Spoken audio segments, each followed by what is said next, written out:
Welcome to PCMC Pop Culture Man Children. I'm Mike Buongiorno. By the way, if you're in Italy listening to the show, first of all, thank you. Secondly, there's no relation between me and the famous Mike Buongiorno celebrity.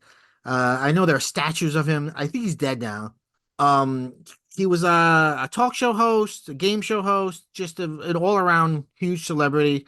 Um, I'm not him. I'm not related to him. Just in case you're wondering. Um, it's weird, Nadia, because I'm here with Nadia Kader. Um, uh, every once in a while, someone would be like, "Oh my God, like that guy," and it's like I wonder. I've never gone to Italy, but I wonder what it'll be like. Because it would be would it be like if I met somebody and like, "Hey, my name's Jay Leno," I'd be like, "Get the fuck out of here." No, you're not. Um, Nadia, I digress as I always do. Nadia, how are you? I'm doing well. How are you? I'm gonna interrogate that. Are you really doing well? I am fine. I don't know. I guess on a scale, seven, pretty good. Sure. That's a seven. I look, I'd do a seven any day. Um, so this is we're at the start of spooky season, and we have a spooky movie for you today. This was your this was your suggestion, Nadia. This is the Japanese film Kwaidan from 1964. Although some places say 65. Sometimes with older movies that could get a little tricky. But Kwaidan, why'd you suggest Kwaidan? It's new to me. This is my first time with it. Well, I'm really interested in Japanese horror, Hmm. in general, and the few that we've watched together, like Japanese movies, have been Yeah. so interesting. And that is a movie that comes up a lot. Um, Yes. is like just like this important film from Japan. And it's also around ghosts, and I thought that was interesting too, Yes. because so Kwaidan is an anthology movie with four different ghost stories, and they're all really different, and they all have different ghost rules, Yes. which is cool. And it's just because I had this hype, and I'm like, okay, you know what, I have to see it, especially during the 60s. Kwaidan is very like strange. It has that almost technicolor kind of feel to it, Yeah. the colors and stuff. And yeah, that's why I wanted to see it. I'm like, I looking at these other like clips from different Japanese horror movies, nothing looks like Kwaidan. So I was like, let me give it a Yeah. shot. Yeah. This film is made by Masaki Kobayashi. This is his first color film, and he really uses the color. I think the color in this is one of those films where truly every frame a painting. Like every frame is the most gorgeous composed thing you've ever seen. It's a long film, it's a 3 hour film, but uh you could tell the story in like 5 minutes. It's interesting. I was even saying to myself, like, oh, I hope we have enough to talk about on the show, because narratively speaking, these are super simple stories, but the film indulges in them. You know, you asked me earlier this week like what I thought of it when I first saw it, and I said to you like it's a vibe. You know what I mean? It is like it's you kind of put it on, and it's got this sort of languid quality to it. I mean, I didn't find it boring. I found it entrancing, but it does stretch its narratives out. I mean, it's we could tell the four stories very quickly, but it's the visuals that you have to see here. And the filmmaker wanted complete control, so he found a like an empty warehouse or something, It and was an abandoned airplane hangar. an abandoned airplane hangar. Wow. Do you So imagine how huge that was? right. Wow. Um, everything in this movie is constructed this from the everything, and I love that. It's one of the reasons why I love animation. I've always been, the sort of bipolar ends of cinema thinking is that cinema's power is in its ability to capture reality, or on the other hand, cinema's power is in its ability to create illusion. And I've always been on the create illusion side. That's why I love animation and I love things like this. Um, I love fakery in a film. Um, like last year for Christmas, I did an episode on Eyes Wide Shut, which features a very artificial New York, which I love about that movie. This movie, everything in it feels artificial, but but it feels like a storybook because it's telling stories of, I guess, feudal Japan. So you're looking back and telling these tales, and these are supposed to be, these are folk tales. Like some of these I were familiar with from like reading them. So it's so interesting. You know, I've had this gripe for a long time against the scary stories to tell in the dark movie, because the scary stories to tell in dark books are folk tales, and then the movie they made it all into one story, and it's not anthology like it should be. Like this, Kwaidan is the way they should do a scary stories to tell in the dark movie. It should be an anthology of these folklore stories. So just to what you were saying, so you are not in the Bazan camp at all. Like you don't care about realism here. No, me and Andre do not see eye to eye. I've never been. I mean, look, there are some films that do it beautifully, and there are some filmmakers, like I love John Cassavetes, and I love his movies that feel like it's just real people freaking out in front of cameras. Um, so I do have within me the ability to see, or appreciate everything film can do, but in general, to me, it's the illusion that's so magical about it. I mean, like every every film is a Frankenstein monster. It's all these disparate parts sewed together, and somehow it means something. And that's just crazy. And so I love to lean into that. There's the backdrops, I guess like I guess they're not matte paintings. They're like physically in the background. Like during one of the stories, my favorite story, The Lady in the Snow, there's like eyes. There are eyes painted into the sky. Like there are eyes everywhere watching it. And it's like, what a choice. Like you don't give a fuck about reality. Like sometimes the sky is pink, sometimes the sky is fucking blue. Like it's whatever the director feels, and I'm for that. It also like the skies are gorgeous, but they also again, it's like it really is self-contained stories because they're not consistent in that sense of like because the eyes are only in that part and that's Yeah. it. And I thought that was really fascinating. Yeah. Um, do you ever wonder why anthology movies aren't really a thing? Like I've wondered if it's because studios feel like the audience needs a central character or a group of characters to relate Yeah. to. In a certain sense, like they still there's you and I many Halloweens ago covered a bunch of the original VHS anthology films, and that series has gone on and on and on and on. Um, those are popular with horror hounds, but I don't know if those films even get theatrical releases. I think Hmm. they don't do big budget anthologies probably because they feel like having so many starts and stops will be a little bit exhaustive to the audience, which I can understand. That's part of the the deal with watching anthology. Okay. Um but no, yeah, they don't want to do it. And but I do wish they would, because anthology is, I love anthology. There's It's on Yeah, I'm sorry. well, I was just gonna say it's also what's unusual about it that I just thought of. It's an anthology movie, but it's an anthology with the same director because usually Yeah, anthology movies will be multiple directors yeah, covering yeah, different parts. And in that sense, they could seem almost like disjointed because of the styles are so different. But yeah, in this movie, even though the characters, the ghost rules, the sets are so different, it doesn't feel disjointed. It feels kind of natural, like you're reading from a book almost, that yes, everything fits together in a weird yeah. way. And there's a sort of sorrowfulness that I feel like does tie through the whole thing. There's something spooky and sad, I think, that every story has in common. Um, there's Hmm. there's no jump scares or anything like that. These are sort of, they're folklore, so they're sort of meditative. they're meant to make you think about something, I think. Interesting.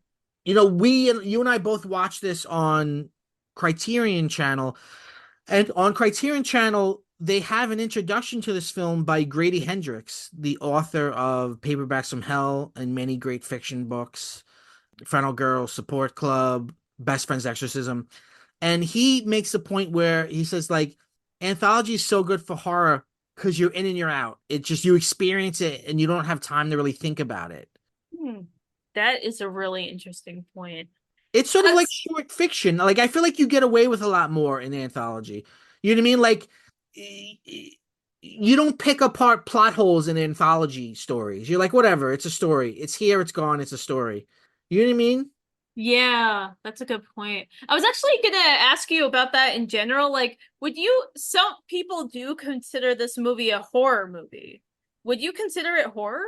Or Um, is it just supernatural?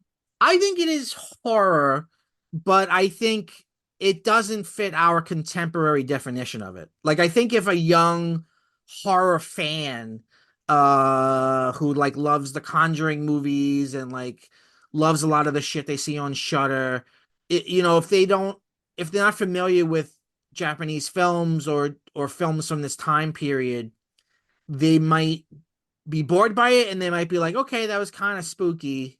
Because there's nothing in it that's really scary, and there's certainly no jump scares. It's all um it's about strange imagery, and it's about uh just creating a general sense of fear, I think. Hmm. What Okay. do you think? Would you consider it a horror movie? See that's the yeah, I don't know. I feel like I'm really on the fence on that Uh-huh. because I feel like even just I mean I don't have like a large over of horror movies, especially from Japan in the 60s, Yeah. but it feels so out of space and time. Yeah, yeah. And it's weird to even consider that because these folk tales are hundreds and hundreds of years old, but these particular ones are taking a lot from the arrangement and the choices made by an Irish writer who lived in Japan for almost 20 years. Right.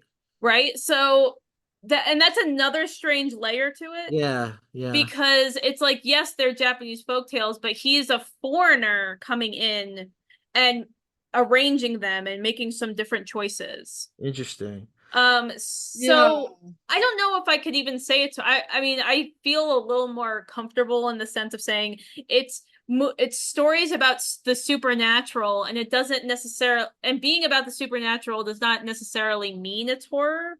But then it's like it doesn't really fit into anything else. Uh, well, yeah, I think that in Japanese folklore, you do get a lot of tales about ghosts, and they're not all necessarily scary. Ghosts are just ghosts. They're just a part of, the story. Um, Here in particular, you have four stories where the protagonist suffers and doesn't prevail at the end. And I think maybe that's a reason why I might put it more into horror. You look at the protagonist in each story, they all reach a grim fate. Yeah, they all reach it. That's true too. They all reach a grim fate. And what's similar in, I mean, it's not all horror, but in general horror, there isn't really always morality necessarily, and Yeah. there really isn't here. It's really just like people make choices and shit happens to them. That's Yeah. like, and it's not like, you know, it's not punishment or anything. It's Right. just this is what happened to you. I do think that there are ideas and maybe even lessons in a way being expressed, but I don't think there's like morals, like do this and don't do that. But I think in that sort of folklore way, I think it's sort of like, like be careful what you wish for, or, don't turn your back on someone that you love, or, you know, um, that kind of thing. Like the lady in the snow. I've been thinking about all week. I've been thinking about what that message could be, um, because I've also read that I've read a version of that story that's not exactly that, but I read a book of Japanese folklore that has a version of that, And then I've seen other versions of that same exact plot done in different ways. Um, but let's go in order. Let's talk about these four stories. The four stories in this film, which the film begins with title cards for each film, and even in the middle has like they call it an intermission, but it's like 10 seconds. Um, the four stories are The Black Hair, The Woman of the Snow, Hoichi the Earless, and A Cup of Tea, which is the shortest of them. Hoichi, I think, is the longest of them. Of these four, which was your favorite? I would say The Woman in the Snow. Yeah, me But too. the thing is like it's kind of weird to even say favorite in a sense because I think that story is the spookiest and also the strangest. But Yeah, then also the set of Huichi and the set of that I thought was really incredible, just yeah, in yeah, the sense of like the ghosts in the the castle or whatever that turns out to be a graveyard. yeah, I thought that was amazing, and his the painting on his yeah, body was incredible. yeah, So yeah, it's just so hard to say, but I think I did enjoy The Woman in the Snow the best. yeah, yeah, The colors were gorgeous, and I can't emphasize that enough. And all the snow, and it feels cold, even though you know it's a set and it's fake. yeah, It it feels freezing, and I especially really the character design was so weird yeah. I of the think ghosts. I think the titular Lady of the Snow, um, I think she visually at least influences things like the little girl from The Ring who comes out of the well, or the characters from The Grudge. Oh yeah, the dark hair, the long dark hair. Yeah, Yeah, the no eyebrows, the even the ghost skin is very reminiscent of that from yeah, The Ring. yeah, Um, yeah. But oh man. the first story is The Black Hair, and it begins in this very beautiful way. We see like this filmmaker, he loves to shoot long shots, and he loves moving his camera and gliding his camera around. It really has, when a camera moves in such a sort of like effortless, sort of glidey kind of way, it always feels so much to me like a narrator function. Like, look at this now and look at that now. And we begin by like making our way through this home that's, we're told, they're impoverished. Of course, me as a millennial, I'm like, yeah, but they still got a house. But uh They have we more than one room. That's yeah, I that mean, was come on, incredible. what are you guys bitching about? Um yeah, we're sort of like, there's we're drawn into the story visually, like we're literally being led by the hand into the story. And this first story I feel is the most romantic in a sort of tragic way of all of them. And it's about a couple. They live in this house, and the man is a samurai, but he doesn't have a good position, or he doesn't have a good like station. And his wife is a seamstress, or we see her constantly with a loom making fabric or whatever. And their house is like charcoal gray and brown and like very, very dark. The colors are amazing and expressive in this. And in the beginning, he leaves her. He's like, I'm leaving you. I can't deal with this poverty anymore. I've got to find a better station in life. And she begs him, like, don't leave, don't leave. And then he leaves. And then we see he finds this other family to marry into, and the color of their house is like beautiful bright white and like pastels, and the his new wife, the second wife, is always wearing like these pinks and purples, and she is like very wealthy, and we see her like buying fabric where his first wife is always making fabric. But what I found romantic is like there's these movies are very contemplative or meditative. There's a lot of people just sitting thinking or walking around thinking. And there's a couple moments where he's married to the new wife, but you see him think about his old wife, and he imagines her in their home. He imagines himself coming home and walking in and seeing her and being reunited with her. And I don't know, it felt very sad to me. Clearly he missed his first wife. Um, and he sort of he doesn't I don't know if he's impotent or what. He doesn't sleep with the second wife. He sleeps in a different room. And eventually he leaves her and goes back to his first wife. And he has this very dramatic monologue or dialogue with her where he's like, I'm so sorry, I love you so much, blah blah blah. And they're reunited, and he talks about her beautiful black hair, and she has this long black hair, which visually seems to rhyme with the fabric she's always making. That she's always with this loom, always with the with this string, and they embrace, and they go to bed together, and he's happy, and he thinks he's gotten everything back. um he'd rather be poor with the woman he loves than not. And then he wakes up, and the house is more destroyed than he even imagined. Where he was sleeping with his wife is literally sunken into the ground. She is a dead body, but her long hair is sort of like wrapped around the room, and then the hair starts attacking him. And You then, know, yeah, go on. Yeah, well, I was gonna say, like, I think the set in that was also really beautiful yeah, and haunting, and like it looked almost, if you notice it, like every time it cut from the samurai to the dead boy's body and the rest of the home, yeah, things would get more broken down in every cut.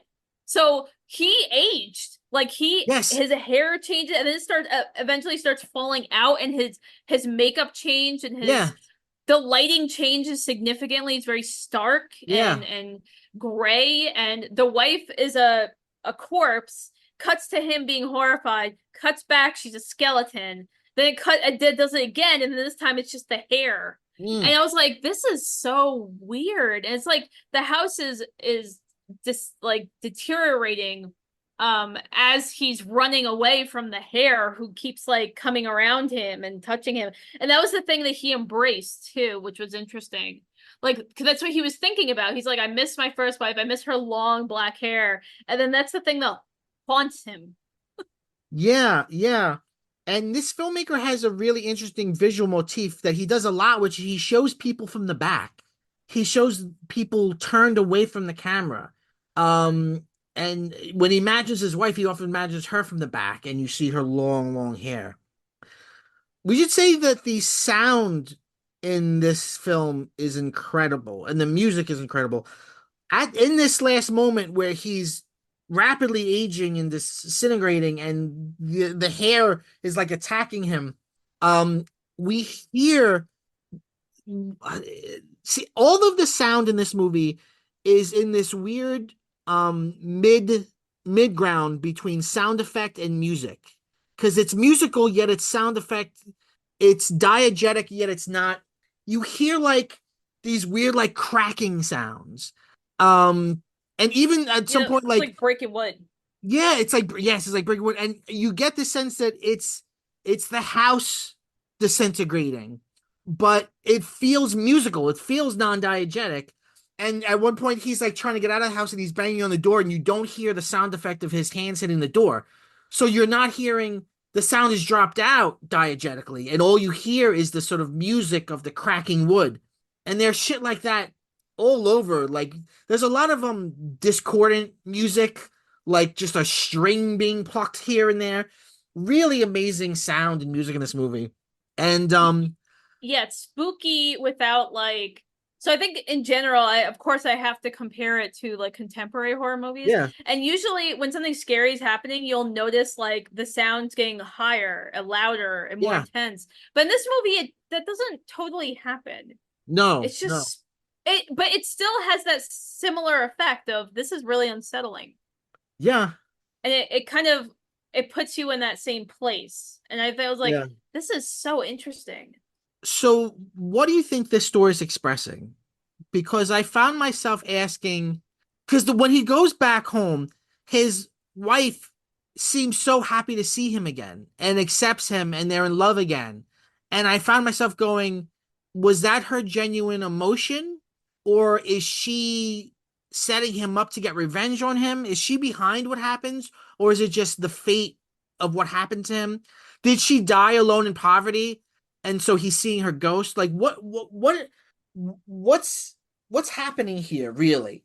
So what I thought about with this movie was that kind of that phrase, you can never really go home again. Uh-huh. That's what I was thinking about throughout this. It's kind of like he had this very specific things that he missed and he needed. but he was still gone for years. That's what the narration says, right? Yes. Like he left her to join this lord. So I guess samurai, like, just from what little I know about Japanese society at the time, Yeah. is the samurais would work under a lord, and depending on how much money and work that the lord has or influence is how much money they Yeah. have. And he married the So Lord's daughter. he married the The second lord's wife. daughter as a way to get into fortune, right? Yeah. So he has money, but there there was an emptiness there. So I think there was a materialism thing going on. And I Yes. also think Okay. it's Yeah. so because the comparisons, the houses, the wives, what you get, because the first wife was constantly making things, or at the Constantly very least working, constantly laboring. constantly laboring, while the second wife had people do stuff for her. Like the most that she did was really like point at when she wanted something. Yes. Yes. So I think there's a materialism thing here, but I also think there's a like I said, you can't go home again. Like you made a choice, and you can't return from that. You have to move forward. But then, yeah, because is it a revenge thing? Because it doesn't feel like it, but it kind of plays like a revenge thing. Like Right. I don't think there's like a right or wrong answer here, really. Right. I agree. I guess part of me is thinking like folklore gets in the oral tradition passed down from generation to generation. So it's meant to impart some kind of wisdom to the listener. So you think like if you're telling this story to a younger person, what are you telling them? Be careful what you do. You know, you might make decisions that you can't undo. Um, I think that's it more than anything. okay. Um, Okay. yeah, because you can't undo it, but also see that's also the confusing thing, is because the hair and the situation was so frightening that he literally aged, Yeah. right? So that's something else too, or like, and I also wonder in general about Japanese folklore, if there's so much about ghosts, what is it saying about interactions between humans and ghosts? Because from these stories, like I think a common, if we can even say a common occurrence, is that the interaction with the ghost profoundly changes your life, and Yeah. usually not for the better. Yeah. So is it saying something like that? Like, I don't know. Yeah. Yeah. But the And effects were just you could fun, fuck man. ghosts, right? And you Because can fuck ghosts. I mean, you don't see a sex scene, but he goes to bed with his wife and wakes up the next day. You assume that they are reconsummating their marriage, and I think, in American culture, the only time I think American Horror Story season 1 is the only time I can think of like an American tale where people fuck ghosts. You know what I mean? I was thinking of Ghostbusters, but that's Oh not really yes, of horror. course. Yeah, yeah. But that's Which the interesting thing about these ghosts, right? Because these ghosts in Western media, ghosts I think tend to be ephemeral and non-corporeal. They can float around and go through walls and stuff. They're kind of not really there. Like in Casper where they eat and the food goes right through them onto the ground. Whereas I think in Japan, like they're ghosts, but they're really there. You can really touch them. They can kill you. yeah, they could kill you with their force or their will, and that's something that is frightening too because it's so helpless. Yeah. And also because they're ghosts, they don't need the things that we need to survive, so they could theoretically haunt you for the rest of your Yeah. life, right? Um, yeah, that was oh man, so spooky. And I do wonder what happens to him. Does he die? I think he Like, does. It ends on a like a freeze frame of the hair. And I know it sounds ridiculous to imagine hair attacking him, but it's done in this very interesting way where it's sort of like you have to imagine how long the hair is. So it's almost like whipping him and tying itself around him. I think and it ends on a freeze frame of him like with the hair around him. I think he does die. Um I think like maybe you remember like often ghosts are tied to houses, right? We talked about this when we talked about the Japanese horror movie House. Um and the house I think is a big part of this. So it's sort of like the wife is dead, the house is crumbling, and he's crumbling with it. Like the three of Yes. them are in a type of union. I can't figure out though what the hair is about. Like why the hair? Like I know he missed his wife's hair, but how does the hair relate to the production the wife is always doing? Why is it the hair that attacks him? I And honestly, I could comes only up, guess. yeah. Sorry, go ahead. No, I was just gonna point out that, like as I said before, like the long black hair becomes a trope in Japanese horror. Well, um, I was wondering if that was a like that was the signifier of beauty Oh, okay. because all right, so in this time period, um, and uh, what is a signal of class and beauty are very different than what we think of today. So, like for one thing, they don't have eyebrows. Like the women shave off their eyebrows and paint them higher up. Yes. Well, that was seen as beauty. Also, dyeing the teeth black Yes. was another thing. And the first wife has her original eyebrows and she has white teeth. So I think Gross. maybe, yeah, how disgusting. This woman has her original eyebrows like, and white teeth, which is Yeah. interesting because now a signal of poverty is having bad teeth Right. and discolored teeth, right? But or hideousness is teeth. But yeah, so what I was thinking, how I took it was the long black hair was a symbol of beauty and of just this. That's all she had, literally. She only had beautiful hair because, I mean, if you look at her, she looks poor. Yeah. Right. I just Wikipedia teeth blackening. Teeth blackening or teeth lacquering is a custom of dyeing one's teeth black. It was mostly predominantly practiced in Southeastern Asia and oceanic cultures. Um, it was also practiced in Japan, as well as India. Teeth blackening is usually done during puberty. It was seen as a sign of maturity, beauty, and civilization. A common belief is that blackened teeth differentiated humans from animals. Teeth blackening is often done in conjunction with traditions of tooth sharpening and dental avulsion, as well as other body modifications, like tattoos. Teeth blackening and filling were regarded with fascination and disapproval by early European explorers and colonists. I still am interested in like what is it meant to look like? Is it meant to symbolize something? Is it meant to look like something? Um, Hmm. Interesting. Okay. All right, so the next story is it the Lady of the Snow, the Lady in the Snow? It's called of The course Woman I of the Snow. the woman of the snow. Okay. So we have two guys, an old guy and a young guy, and their job is they like, I guess they get wood and they sell it in town, and you see them walking through this terrible snowstorm. And it's that super great fake snow. Um, and as I said before, the background, like the eyes, you see eyes in the sky, painted as if they're constantly being watched, but they don't react to it, it's just there. And you hear that great like wind sound. And it's this beautiful long, he's really getting a lot out of this airplane hangar. You see these beautiful long shots.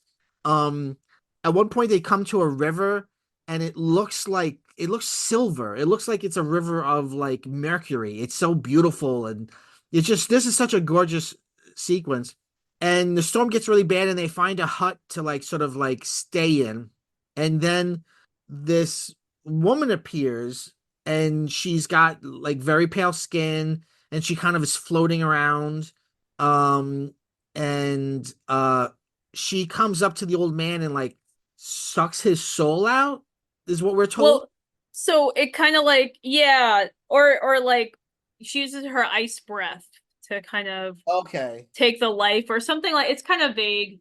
Yeah. Um, but yeah, so there is, yeah, so she sucks the soul out. And she turns to the younger man and she tells him that she feels sorry for him, so she's not gonna kill him like she did the other guy. But Yeah. you better not tell anyone about this, or I'm gonna get you. Yeah. And and then he's like he lives. Yeah, so they're both woodcutters. That was apparently like Okay. like a medieval job where all you did was like cut wood and sell it. Sure. And that where they were staying was kind of interesting because it was a fisherman's hut, Mm. and that's actually why they stay in it because in the dialogue, the younger woodcutter, who's the main character in the story, he says that the fisherman left his boat on the other side, so they were. So I think his idea was they were trying to escape the Okay. woods and they couldn't, so he had to stay in that hut that was freezing. Hmm. And the Woman of the Snow is like this. She's not really a ghost. It's more like a spirit with powers, you know? Like she's not I don't think she was ever a Yeah. person. Yeah, like, Uh does she represent snow? Is she like the element of snow? Especially because like she seems to be able to freeze you. yeah, I think she's the Japanese version of the Ice King, where she's just an elemental with powers and just messes with Gonta. people. um, yeah. uh, Okay. so she makes this like demand, which I feel like is really unfair. Well, that's Never that's that's the heart of it, right? Yeah. Yeah. So she makes this demand. He lives out his life. He ends up just a recap. He goes home and he's so sick and frightened from this ordeal that his elderly mother like basically has to nurse him back to health for weeks. Yeah. And he doesn't leave his hut and so he finally gets the energy or the courage or whatever you want to call it to go or the backbone to go back out there and he Mhm. meets a woman who's played by the same actor as the Snow Lady, and they start talking, and she tells him this whole backstory of her parents died, and she's on her way to go to relatives in the city to find a Yeah. job. But then it ends up he marries her, and they have children, and she's a wonderful wife, and everything's happy go And there's lucky. beautiful scenes of like him and the wife frolicking in like this tall golden like greens, and the sky is pink. And it's like just such incredible visuals. They have kids. They do it in the grain. And One, yeah, the villagers, the washwomen who are doing their laundry, they're talking about her, and they're like, she said that woman is very lucky to have that. The old woman is very lucky to have her as a daughter-in-law. Everyone is jealous of how amazing and beautiful he she never is. seems to age, they say.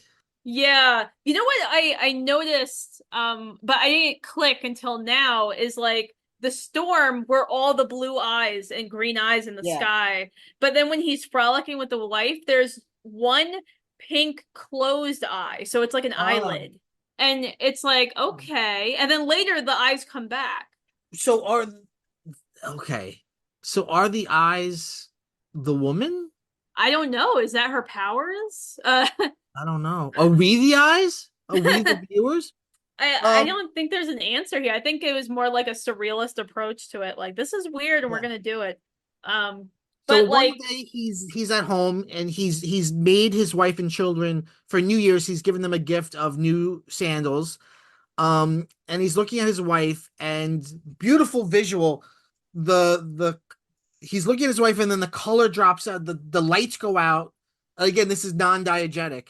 The lights go out and then everything turns blue and she looks like the lady of the snow or the woman of I don't know why I keep saying lady. I'm thinking lady in the lake, the woman of the snow.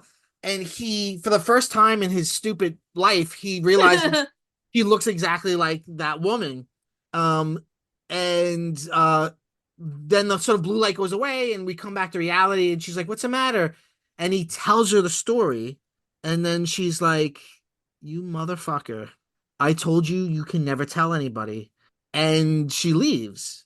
But she's very angry. And but she but also this threatens him. yes. She says if it wasn't for those children, I would destroy you, and if anything bad or if you mistreat them in any way, I will come back and kill you. Which is like, okay. So you're basically leaving this guy to be a single parent and that's his punishment. Yeah. That he fucked a spirit. Like he Yeah. So I read a version of this in a book of Japanese folklore about I think it was more like there was nothing to do with snow. It was like a guy, I think it was like a guy who like he was being attacked and so he met the woman in a different way, but it's the same idea. And then this story is also reconfigured into one of the stories in the Tales from the Dark Side movie, which was a great anthology horror movie that we should do in a show at some point. It's based on the Canadian TV show Tales from the Dark Side, but I believe this is an American movie. It certainly has American stars. Um, Tales from the Dark Side. I want to find the year that it was. Tales from the Dark Side, the movie, 1990. Um, do these have titles? And so in this movie, so the story in this movie is it's in New York City, and he meets like a gargoyle monster, and the same thing happens, and then he falls in love with a beautiful woman who is the beautiful woman? It's But someone. also Oh, his it's Ray life. Dawn Chong. Ray Dawn Chong. And they have kids and the whole thing. And then the same thing happens. He tells her, and then she turns back into the gargoyle lady. And then there's this visual that I always remember, which is you see the two little kids crying, and they're like little gargoyle kids. And in that one, she's not mad, but she's sad. She's like, I told you not to tell. And you get this weird feeling like she had to be part of it too. Again, there seems to be something very specific here, but I don't know what the lesson is. I don't I don't know if there really is a lesson. I think it's more about like in general the kind of, well, I mean not so much the Tales from the Dark Side one, but I think in the Japanese one it's very much about nature's cruelty, Uh-huh. and you don't really have control over that. But in this story, I feel like she's like setting him up. I don't know. Well, I think she gives him an impossible ask. Maybe That's what that, I yeah, maybe it it's about a human being's inability to keep a secret. I mean, it could be. I think what's interesting though is like in the Japanese one, he just loses his ideal wife and the perfect wife because he could not stick to a deal. In the Dark Side one, he's an artist that's broke, but then gets that good fortune from his interaction with the gargoyle and also being Oh married yeah. to it. Right? And then of course the children change into gargoyle, so he loses everything. Yeah. Whereas in the Japanese one, he doesn't. And I feel like in the American one, it makes more sense in that this is how much you lost. Whereas here, it's more like this is your interaction, and by sheer good luck, twice you survived a horrible force of Interesting. nature. Um, so I think the director really went out of his way to make sure that there really isn't any lessons here. Well, I don't know. Maybe I'm not making myself clear. I don't think that it's moralizing. I don't think it's like, and here's our lesson. I think I'm just thinking more about the function of folklore. Um, so it may not be a lesson, but it might be just some little nugget, some little meme, some little thought that gets passed around. Because I think if we don't get, we get a lot from stories, and if we don't get something from a story, we don't repeat it. So when stories get repeated over and over and over again, there must be something we're getting from it. And there's something, and this story in particular is so specific. It's such a specific thing. Um, in some ways, it reminds me of the girl with the ribbon on her neck. Do you know that story, the kid story? Yeah, but what's the lesson? I mean, what's the kind of lesson there other than when a He says, "Don't ever take the ribbon off," and then he fucking does it, and her head falls off. but she lets him do it. She was like, I think like, well, it depends on the version, but one of the versions I've read was like she was old and sick and dying, and then she told him that Yeah. you could take the ribbon off and her head comes off. But like, I guess yeah, I don't know. I still feel like it has to do with nature because Nature. Okay. of the set of the snow woman. The eyes and how they Yeah. open when she's in full form. The Yeah. Yeah. snow. It could really be about like more like, I guess I can't help but keep coming back to that idea is that nature is Yeah. so unforgiving, and you're lucky. It's not that you're better. It's that you're lucky that it didn't kill you. Like it Mm, killed. And also, if you consider the woodcutters, like one was young and one was old. So maybe the old guy died because he was in a harsh environment, and the younger okay. guy survived because he was younger. Like there wasn't really there's nothing about them except we don't know anything about these two characters Right, except those two things. One's young and one's old. right, Um, right. and she also, like you said, she floats. It's kind of like it's almost like a wind kind of thing. It's very um uncanny the way she Yeah, moves. yeah. And the costume itself is like she's wearing this kind of white kind of I guess a kimono, I'm not sure.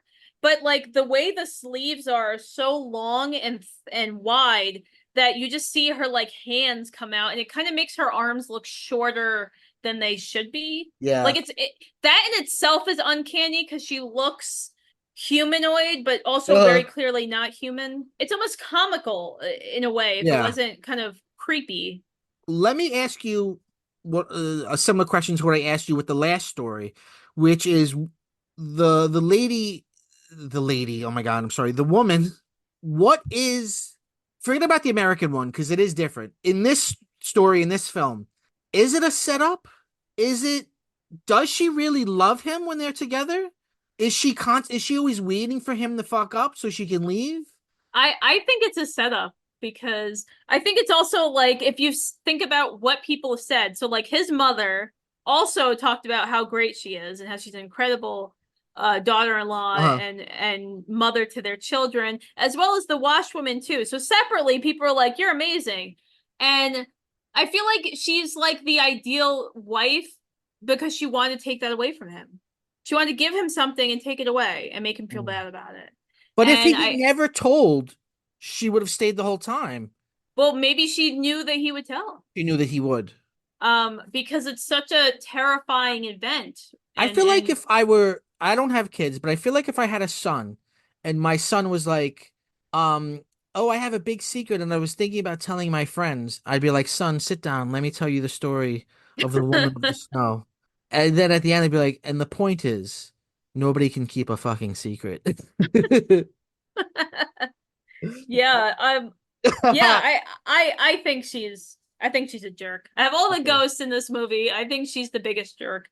The ghosts of the next story, I think, are not very much jerks, although they're warriors.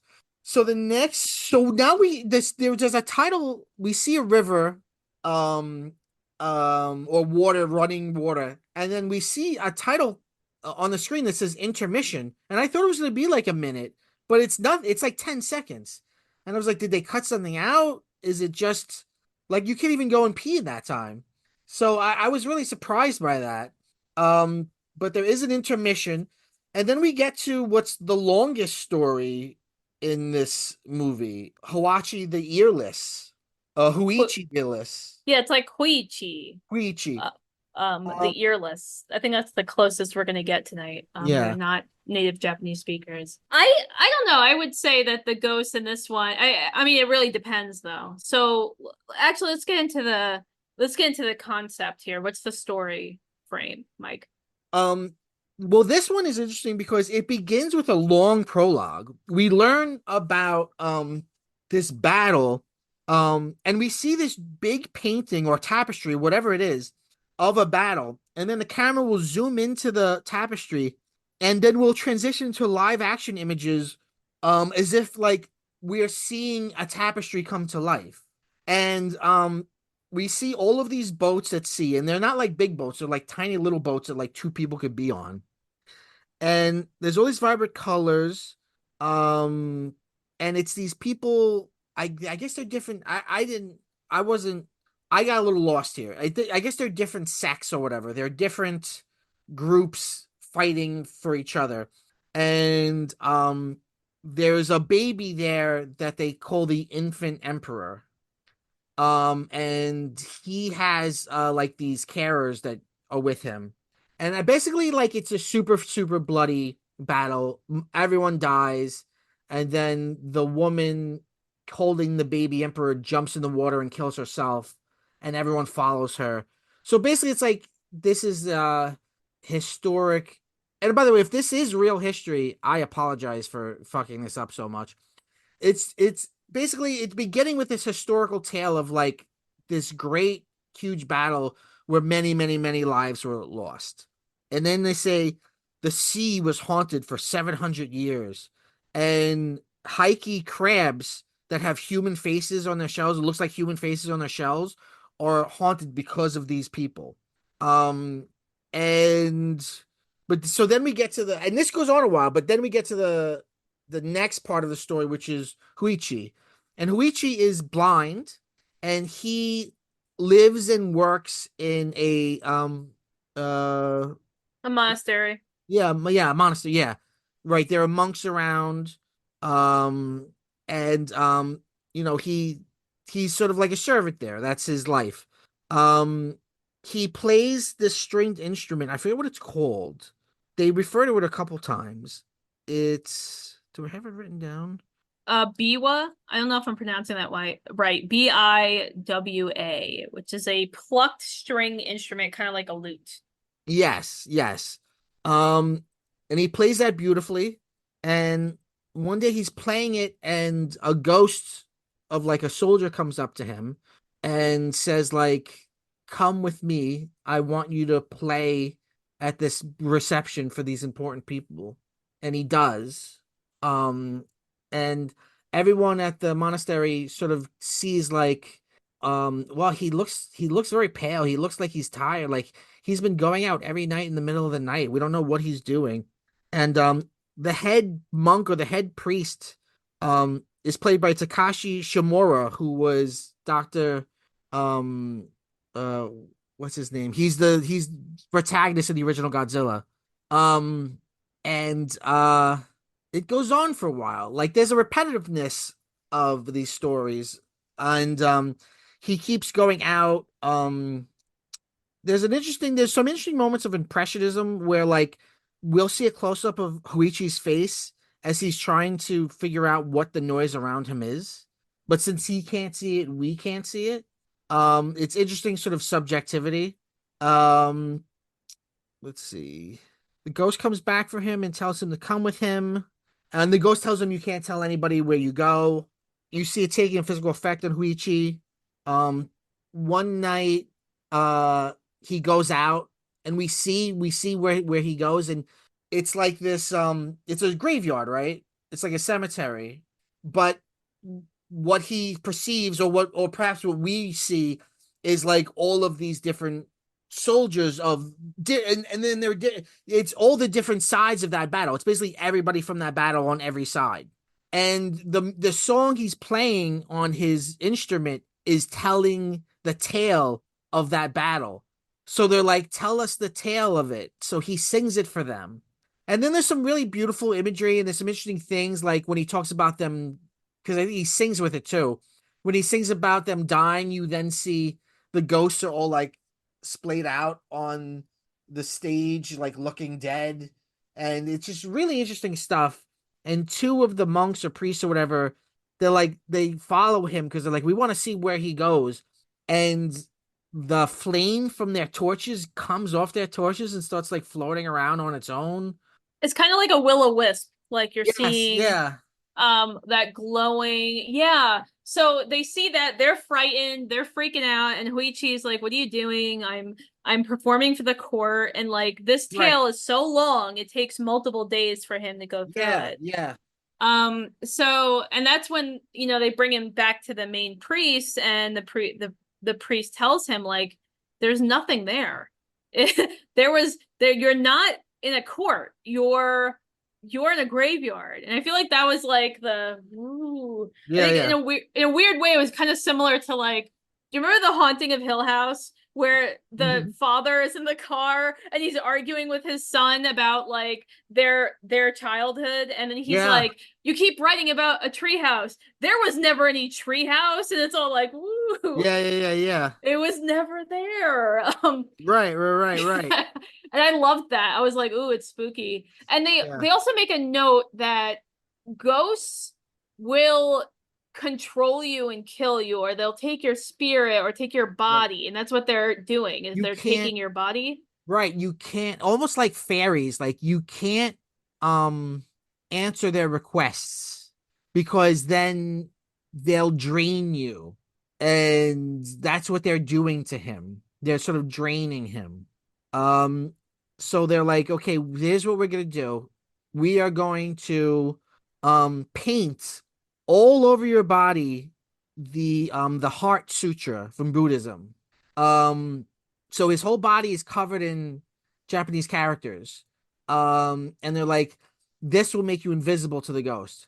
And when the ghost comes, you have to like you can't answer them, you can't move, you can't do anything. You have to be completely still and don't freak out, and then eventually the ghost will leave you alone and then you'll be okay again. Um it's the him Huichi with the stuff painted all over his body, I think is a really evocative image. It's the thumbnail on Criterion. It reminds me a little bit of Hellraiser, the pinhead from Hellraiser. It's just a really interesting visual. And then what happens? Well, they, of course, like, I feel like Hoichi gets like the shit end of the stick in this story. Yeah, Um, where he's blind, so he yeah, doesn't know what they're doing. They the monks paint his entire body except they forget his ears.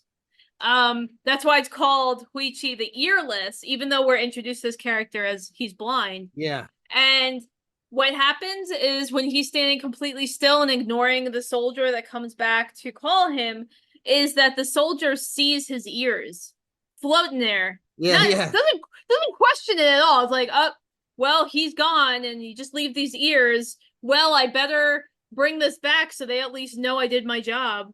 And he pulls on Huichi's ears and Huichi keeps like knocking into walls and then eventually he like rips them off. yeah. It was very strange because the noises too, again, was like, is this diegetic or not? Right. Where like he's slamming against the walls every time the ghost pulls his ears. And it's Yeah, just like a big noise, like boom, boom, yeah, like yeah. that. And you're like, oh, this is weird. And like you don't actually see the ears tear off, I don't think. No, but they do, and then he's free of the ghost. But then it goes on where now noble people do come and to listen to Huichi play, and we find out that and they bring treasures, and we find out that he becomes wildly successful as a musician. So I found myself thinking like again, you'll argue with me. If there's a lesson here, is it that artists give everything for their art? Because I mean, it's certainly, even if that's not it, it's certainly fascinating, right? That we have a character that's blind, and then that blind character loses his ears. He doesn't become deaf, by the way. He just physically loses his ears, but it's fascinating nonetheless. It is. And it doesn't affect his playing at all. No. But And it seems to be a good luck charm. Like after his ears are taken off, his life seems to take an upturn fortune, which is something I think you see a lot in these folk tales. Like after like in the woman in the snow, after she says keep the secret, he meets that girl and he starts being successful. It's like if your life turns towards fortune, it could be a problem. Or there could be some dark hand of fate that's making it happen. yeah, and you wonder, is it like, was it being in contact with the ghost? Was it like people hearing about the story? Or was it more like the iconography of like an earless blind monk is plays these tales of battle? Like, is he a novelty? It's also, if he's a monk, wouldn't he like not be allowed to take these kind of gifts? I Wouldn't don't it be think more he of a gift to is. him? I think he just works there. It's, well, so here's my amalgam of medieval understanding, which could be wrong. But because he's disabled, Yeah. they don't, I think in general, if he can't work, they'll send, like, if there's something, and I've heard this in different, like different countries and stuff, it's like if you're disabled in some way, your family can't take care of you, so they send you off to be taken care of, usually by Uh, religious figures. So I mean, they never say any of this in this movie, but that's my assumption, is like, because he's blind, he can't work, and if he can't work, he can't contribute to the family, and he can't take care of his own family, so give him to religious people. yeah. Okay. So maybe he's not a monk, but he's part of the temple, and being part of the Yeah, he temple is. staff, Yeah. yeah. So yeah, so like being part of the temple staff means that you um I think you're still locked into some of those rules. Yeah. So I yeah, I don't know if they're really I don't know about the lesson either because it's we know that he's fortunate because the story tells us, but we don't know how he feels about it.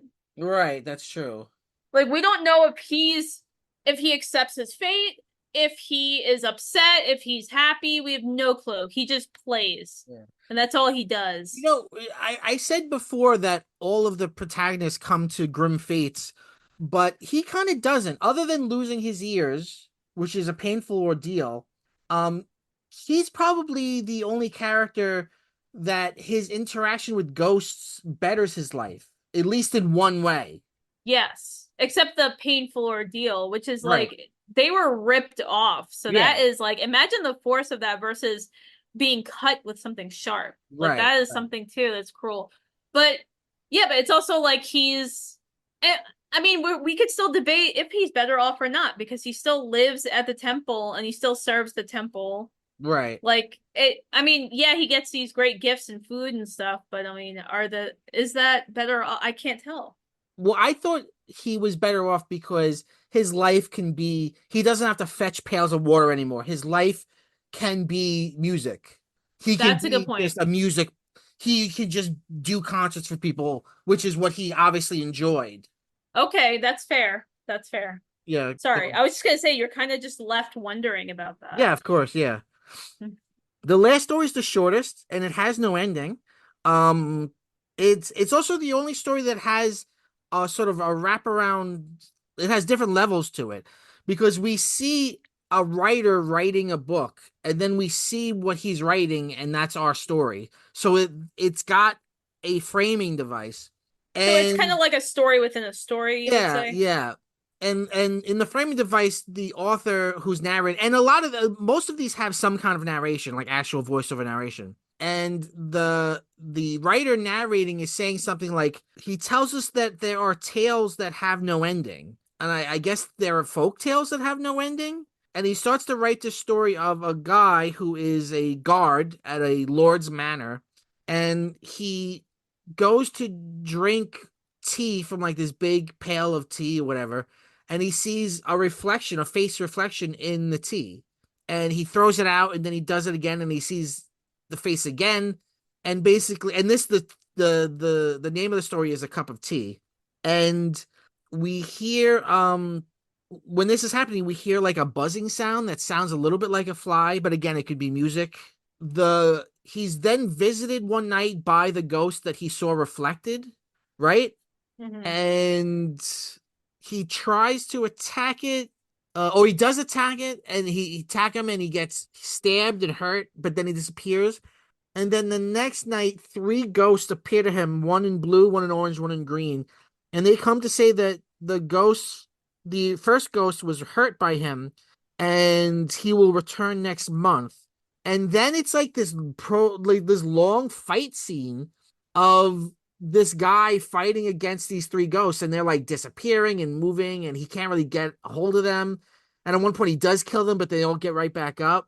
And the music in this scene is crazy because it's like this, it's like this discordant, like at one point I was like, is the speaker in my TV breaking, because the sound keeps going in and out, and then it's like, oh no, I rewound it, I was like, oh no, it's the it's the music here, it's this wild discordant music, which I guess goes along with the idea of a story that doesn't have an ending. And then it just that's it. It's just over. And then we go back to the framing story, and we see for some, the writer's not there for some reason, but a publisher comes in to read his story, and then the publisher goes to drink, right? And or the wife of the wife of the writer goes to drink, and then we don't see what she sees, but she freaks out, and then the publisher goes and he looks in the pail of tea and he sees the writer, and the writer's like all like white, old, ghostly, and Yeah, and that's like reaching out for him. yeah. And then it Yeah. just the last image is like a cup on the ground, and that's it. It's like this tiny little, it's this tiny little thing. This story, it's really the most odd because it does. I mean, it doesn't end. No, it's more about like just that strange imagery. It's okay, you know what? I had a thought. What if the commonality between all the stories is storytelling itself, Uh-huh. Yeah. right? Like it's Yeah, really yeah. more about different stories and how they engage the viewer. So like the first one was clearly about like haunting and romance. The Uh-huh. second one was about, I guess, supernatural entities. Mm. The third one was again about like because Hoichi is a storyteller. Yes. That's what he so like that's like his playing is like he's playing, but he's also Yeah. playing to accompany this like this ancient war story. And then this one is literally a writer, and I Yeah. think if I'm not mistaken, this is a more modern time period versus the other ones because there's technology and there's writing. Yeah, yeah, yeah, yeah. So it's Right, the about story he's writing it would be is older. The story yeah. of the guy with the T, yeah. Yeah, so I think it's more about just kind of storytelling and what happens in that. It's just very Interesting. it's Interesting. so I mean it doesn't really go anywhere, but it's like it is a weird addition to the rest of them. Like and I feel like the filmmaker does this on purpose. Like it it I think he's trying to like because he knows people, maybe not people directly like us, but people are going to try to analyze it and dissect it and Uh-huh. find the commonality because that's what human beings naturally do. We do that in our brains all the time. We try to make sense of things Yeah.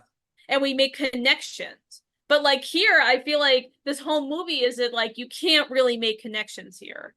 And I'm going to deal with that. But there are thematic connections. Like you just said. I think I agree with what you're saying about the storytelling aspect. Because the tapestry is also itself like a storytelling device. And in The Lady in the Water, he tells a story. The Lady in the Water. Boy. My That brain. that really stuck with you, yeah. Yeah, that horrible M. Night Shyamalan movie. The woman of the snow. Um, he tells her story, right? And in the first one, is there any story? There's no story really in the first one. Um, Well, I yeah, I think do this think it's a yeah, but I agree with you though. I think there's a theme there. It's just fascinating because if you think about like if these were the four he was going to go with, he could have put them in any order, but he chose to put the one that has no ending at the end. And the yeah, writer becomes like a ghost. So is he the saying like I'm a ghost? well Filmmakers are the ghosts? I mean, it also kind of feels like, in a weird way, like almost like a campfire storytelling, where of like, you're telling a ghost story, and then like something scares you Yeah. in real life. That's Yeah, kind all of what right. it felt like in a way. Like you But right, now, you're like, and then he was fighting the three ghosts. And then this happened, and you like grab some kid, and they're like, ah, yeah, and then he gets him, and like yeah, this one is like, but now you become the ghost. So it's like the writer is writing about this interaction between ghosts, but then he becomes a ghost in the right. middle of it. And I mean, what are ghosts, right? They're memories. They're something that was alive before, and now this is what's left of them. That's sort of what a story is. If you think of stories as being like memory, right? It's the residue of something that once was. Yeah, he was a writer and now he's a ghost himself. There's it's so strange. Um it was just such a weird choice. Yeah, but I think very effective, especially at that point in the movie because it is a long movie, and that last story you don't expect it to go where it goes, and then have like a long fight scene, really. But also like one of the most ineffectual fight scenes because he's like never he even when he does land a blow on them, it doesn't do anything to them. Yeah, it's very It's like futile. useless. Yeah, yeah, it's yeah. It yeah, I just thought like the colors of the fighters were interesting. It really reminded me of like almost like Mortal Kombat or something. Yeah, yeah, yeah, yeah. Or like Power Rangers, like the simple motif of like they're all basically the same except they're different colors. Yeah, You yeah. know, that's how you tell them apart. That's it. Because I at first, when I was first watching it, I actually thought they were the same person at first. And then Right. I was like looking, I'm like, no, they're not the same person split up. They're three different people. But When they all act the yeah. same. When the first ghost comes, the ghost that he saw reflected, does I don't remember, does the ghost tell him who he is? Do we ever learn who the ghost in the reflection of the tea is? Or I is that don't unknown as well? I don't know. I don't think so. I feel like in that sense it was like I don't know. If we look at it that way, it's kind of like meaningless in itself. It's just like you're gonna be messed with. You will be haunted by something. It'd be like because you exist in this time period, you're gonna be haunted. Like that's Yeah, yeah. oh man. It's interesting. And the older you get, you'll be haunted. And part of the aging process is at some point something will haunt you. Okay. So, huh. Yes.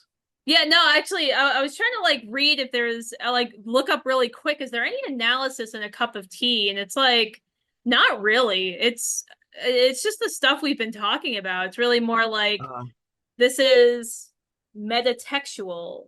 I'm right. like, okay, what does that mean? Like, it's just a commentary about looking up folklore. I'm wondering if he's haunted because he was doing that research. Like, is Right. that the thing? Is he paying the Oh. price? Oh, I see what you mean. Yeah, because the writer was researching folktale, like that's part of it, to write this story. And then he's in a tea barrel or water barrel for some reason. Like, does that mean it's like you're being again? It's like I'm actually doing what I said I wouldn't do or I didn't want to, but it's like is he being punished, in a way for diving deep into these kind of haunted fairy tale folk tales and becomes haunted himself. I don't know. What if at Or the a very haunting. end we see him in the tea and then it just fades out and you see Snapple and it was all a 3 hour commercial for Snapple. Snapple made of ghosts. The best stuff on earth. Oh my Um goodness. So what do you think about it overall? Overall, pun intended, I find it haunting and beautiful. I think what the Japanese get that we might not is that there's something interesting about ghosts. Like they're not just scary. We're drawn to them. Like you should be looking for ghosts maybe. There's something very beautiful about this movie. You could just sort of put it on and just sort of like go with it. It's all just tones and feelings, and it tells its story at its own pace. It's also kind of like it's a weird intersection between like it's an anthology movie, but it also feels very experimental in some ways. Yeah, And which is like this is not how you would usually experience experimental movie, so or right, right. film. So I think that was something I really enjoyed is really grappling with that and the stuff I've talked about a little earlier, which is just like it's a movie that uh challenges you to come up with solutions, but it doesn't give you anything. It doesn't give you anything to really it doesn't give you any answers. It just exists and you have to put yourself in a place where like Yeah, you can accept that there's no you have to accept that what you come up with is probably not what was actually the intention was, but there's also something like but because it challenges you in that way you think about it more but also rather than intentionality might not mean anything, right? Because what happens to the author? He's stuck in the tea. Like maybe it's about how you read it. Maybe after all, it's just like a post-structuralist thing. Like it's like, how do you read this? Because we keep reading it, right? They get passed down. We continue to read these tales. yeah, exactly how we read these tales. And I think it's so strange like if you look at the horror movies, just a few from the 60s like Koroneko or Onibaba, they're Mhm. very strange, they're so different from I this. haven't seen those. I saw Onibaba, I've read about Koroneko, and Onibaba is really dark. Uh-huh. It's more set in realism, even though it gets to a point of very supernatural. But Yeah. the concept is this woman and her daughter-in-law, her son died in war, and they're impoverished, and there's a famine going on. So what they're doing is they hunt samurai, like Uh, wandering soldiers, and kills them and takes their stuff. okay. So it's very fuck, and then they throw their bodies in like the swamp and they sell their shit so they can survive. It's very dark. Like but it's also grounded in that kind of desperation. and fear, where this isn't at Yeah. all. And it's so colorful and bright and just like it's you let it wash over you like paintings in a sense. Yeah. Yeah. Um Yeah. and it's just in those comparisons, I've never seen a movie like this either. I've seen we mentioned you mentioned that story from the Tales from the Dark Side that took from this. I would argue some scenes in Paul Schrader's Mishima, Yeah. the artificial The stories in the sections stories. are feel very similar to this. Yeah, I agree. I agree. Especially the colors and how fake the sets look. Like you're not the sets aren't supposed to look real. They're just supposed to Right. evoke this feeling. Right. And I just really enjoyed that for the challenge, like the Yeah. intellectual challenge of watching this movie. But I also think that like you and I are taking this intellectual exercise, but I don't think that you need to. Like you can just put it on and vibe with it. And I think just get a lot out of what's happening without ever having to. It's not like a Christopher Nolan movie where like you kind of have to chew on it after to get the flavor out. Like this is flavorful. This is beautiful even on its own just watching it. He was never allowed this level of control again. Yeah. Like all this the how much money and time he sunk into this product. He throughout the rest of his career, no studio would let him do that again. And I don't think we see this level of control again. Because also, you mentioned earlier, you talked about the lighting, and that was something that Grady Hendrix talked about in his introduction to this movie, of like that the way the production was is that it takes so many hours and so many people to change everything for the story for very short scenes, like how the lighting changes, Yeah. how the set changes, and it's fucking bananas. Like it's Yeah. bananas that this was made, and I don't think we're ever going to see something like this again. Not practically, at least. We'd probably see a lot of No, not CGI no, bullshit, practically no. but Um incredible. ha- have you seen any other films by this director? No, I haven't. Me neither, and I'm a little embarrassed, although not, to say that this director seems like an important person that I don't really know anything about. But I'm not embarrassed because, in fact, um, I always say like the saddest thing is if I've seen every film and know everything. I love that there's always more to discover. But I'm not familiar with this director at all, and supposedly this is unique amongst his films because a lot of his films are contemporary and very political. Right. Or they're like, what do you call it? Like period pieces. And this is very, I Yeah, mean, the yeah. setting is in the past, but it's not a period piece at all. So this is like a Oh, I see what you mean. weird, Yeah, yeah. so I mean it's It grounded doesn't. reality. Yeah, Yeah. yeah, yeah. So it's interesting to see this is what he came up with given that level of control and style and budget. And I'm curious about how his other movies would play off. Yeah, I want to see more of his films. Yeah. I do think that this movie is a good movie for spooky season. I think, you're thinking about ghosts and stuff. I do think it's a good watch for fall. I agree. I'm glad that we watched it for the fall. I think it really sets the mood. Yeah. Or is a part of the mood, the continuing mood. Yeah, I love that scene where Hoichi gets a pumpkin spice latte and just drinks it, and he's just like he loves it. He's like, I might be blind, but I'm not blind to these delicious pumpkin spices. I'm amazed that you went that route and not like when we saw the soldier in a cup of pumpkin spice latte. Oh yeah, But yeah. that was good. That was good. I like that. Um, Nadia, thank you so much for being here. You are always a delight. Thank you for suggesting this film. This was a lot of fun. I enjoyed watching this week. I'll be honest with you, and this is something I don't always do. I did not watch it in one sitting. I didn't mean to, but just the way that life worked out this week, I had a lot going on. So I ended up watching each story on its own. So I have not experienced it all as one thing, which of course I typically would want to do before recording an episode.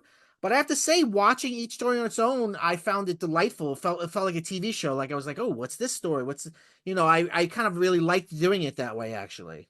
Okay, that's interesting. Usually I watch movies all the way through unless I have a crazy week and Yeah, I'll I split mean, it me up. too. Yeah.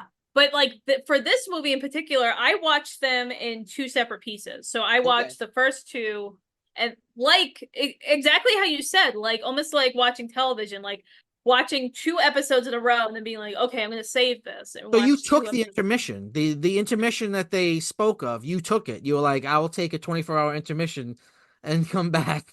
Exactly. I was like, yeah, thank you for giving me this prolonged life break. Yeah. But Yes. um Yeah. but I still think it works so well like that because they're so self-contained. Yeah. It really does. You could just watch one of them and be like, this is good for the night, and then come back later. Yeah. Yeah. Well, thank you so much for being here. It's always a pleasure to have you. Nadia Kader, everybody. Give them a hand. Thank you so much. We end every episode by saying Go bye bye.